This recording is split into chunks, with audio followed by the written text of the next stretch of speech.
I've got the measure here, and below is the 12 feet. This is a little spring that will end up going inside of the plunger here. So I'm going to insert that onto the tri-prong. And now I'm going to try to line these all up using my famous paper clip. Okay, I've got the little gasket.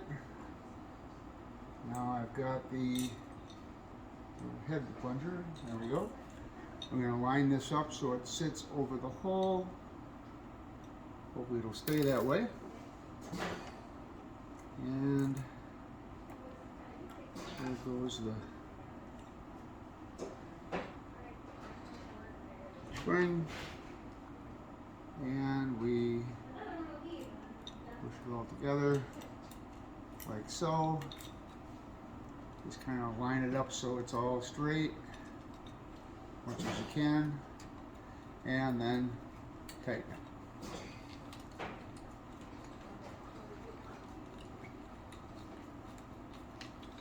And now you have a fixed measure. Thank you.